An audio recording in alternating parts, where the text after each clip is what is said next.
Hi, this is David Wright, and you're listening to WICR.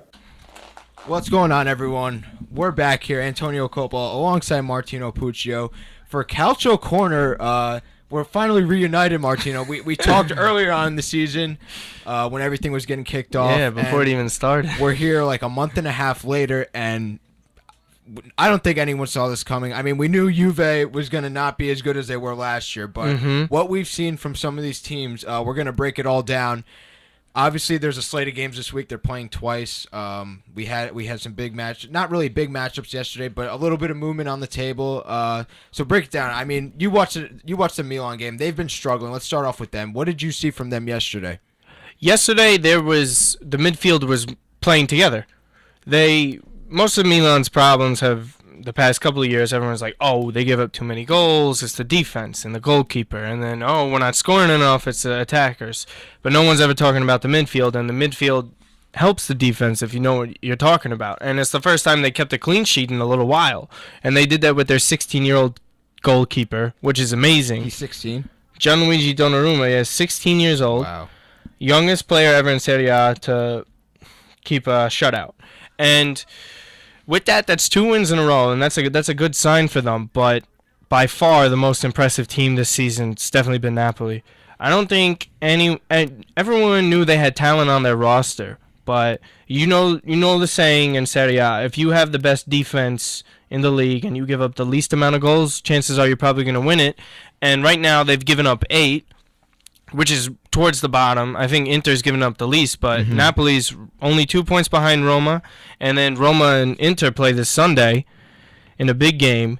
So hopefully, if it goes their way, say a draw, Napoli can jump up and tie Roma. And the amazing thing also is Juve is just brutal. They've had tons of injuries. They've had the most shots on goal in the league, but After yesterday, I mean, they lost to Sassuolo 1-0. I know Chiellini got a red card, but they just don't look good. They really don't. But no, going back to Napoli, I just want to. I mean, looking at some of their wins, 4-0 or 5-0 against Lazio, 5-0 against Milan. They beat Juve. Obviously, yesterday they pick up another win. They're kind of just cruising through this, and in the meanwhile, they're also again 2-1 against Fiorentina, who's also been strong. They've kind of been an underdog, flying under the radar. But Napoli is also playing well in the Europa League. So just across the board, Napoli is just showing their firepower, scoring a lot of goals. Higuain's really leading that team, and then they've got the pieces: Insigne, Callejon, Mertens, Hamsik. They've got some nice players. Obviously, in the beginning, their defense was a little questionable since going back to last year. They kind of tried to fix things up going into this season. But, again, Napoli, like you said, hottest team in the league right now. Milan's starting to climb up a little. They started off slow. Let's talk about the Inter-Roma matchup, because this I think is going to be huge. Roma's also playing well. They started off hot, kind of slowed down, picked it up. The thing about Inter, I want to get your take on this. You mentioned that they've given up the least goals in Serie A. I believe it's just 7. 7. They've won, if you look at their results, they've won, all their wins have come 1-0, 1-0, whatever you want to call it. 1-0. They haven't scored more than 1 goal in a win this season. Does that scare you? I know you're an AC Milan fan, I'm an Inter fan, but I want to get your take on that, because going into some of these games, you're not going to win 1-0. So, I mean, what can they do? You know how much I hate Icardi. He's been awful. Don't even get me started on him. Oh, God. It's really difficult to say with the season, because you remember Roma a couple of years ago, they had that great start to the season. They went undefeated the first 11 or 12 games, and they sort of tailed off. With them, you never want to keep games close, but it's good that they're winning them, and that's good. But at the end of the day, when it comes down to it, like on Sunday, you can't do that. That's any sport, any team, any league, anywhere in the world.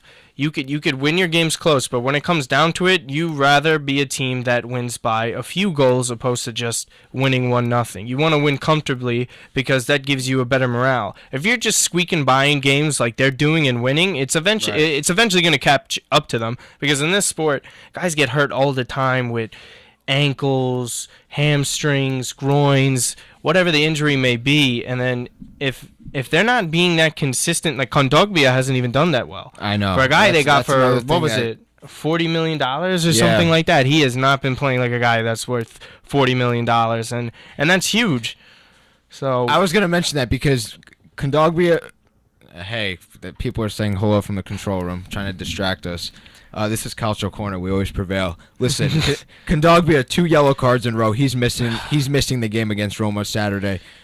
Felipe Melo, if you watched the game yesterday, Martino, he got a red. He gets 2 cards in the span of 7 minutes. Just completely idiotic, uncontrolled play. He's just. I was really disappointed to see that because he's a veteran player, a lot of experience. He knows the importance of his role on the team, and that was disappointing to see. So, without Kondogbia and Felipe Melo in the midfield, Inter's going to have to play against Roma this weekend, and who knows what's going to happen. I mean, Roma, like I mentioned earlier, we talked about it. They're playing well this year. Obviously, they have to balance out, much like Juve has between Champions League, Serie A.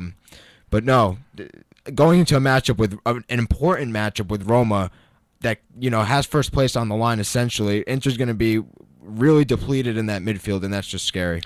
Especially with Roma, because Roma, you could argue they have the best midfield in the league. Right. Juve's lost a few guys. They have guys hurt. I personally think Pogba is very overrated. I think he's a really good player, but they got to cool it down with the Zidane comparisons and all that. That's something you don't do, Mm-hmm. But Roma's midfield, they've been playing together a few years now, and this one's at the San Siro, though, so it's going to be a tougher game for Roma. And, Inter fans come out, they get just as loud as anyone else in the league, and they're probably going to fill it up. It's a very big game, even if it is Roma historically.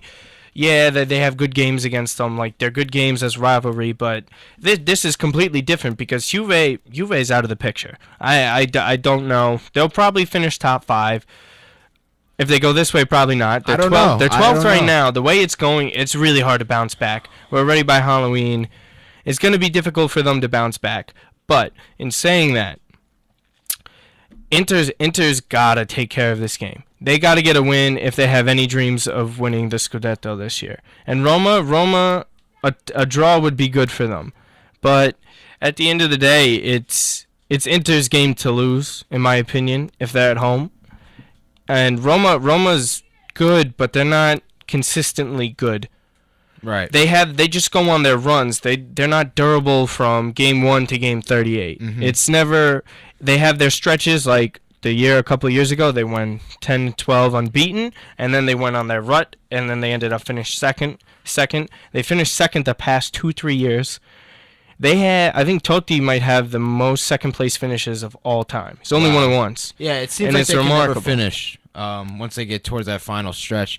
I mean, I like their additions in the offseason. Dzeko and Salah are both great players. Salah really was awesome. Unbelievable for Fiorentina last year.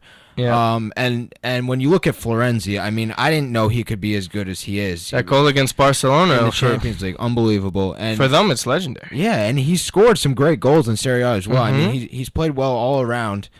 But no, I agree. I mean, Roma's going to be up there. I don't know if Juve is going to finish in the top 5. I'm just looking at this thing like there's already a group of teams at the top: Roma, Napoli, Fiorentina, Inter.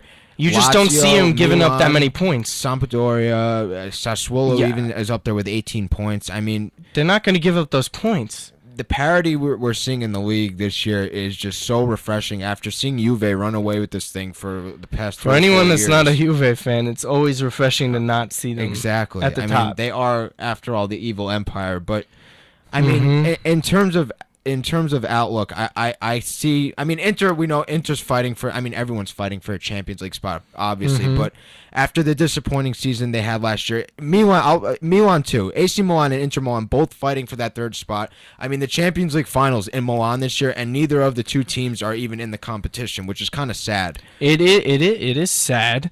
I don't think Milan's going to finish top 3. I think they'd be happy to even get Europa League. I just don't see it. They keep on, Berlusconi, you know his game.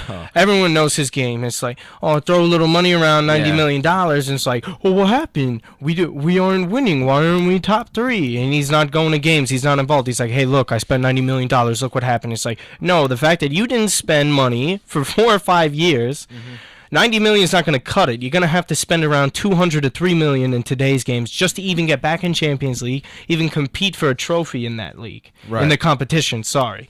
So, in terms of that, I don't see it happening. I see Roma, Inter, and Napoli at this point all fighting for the Scudetto.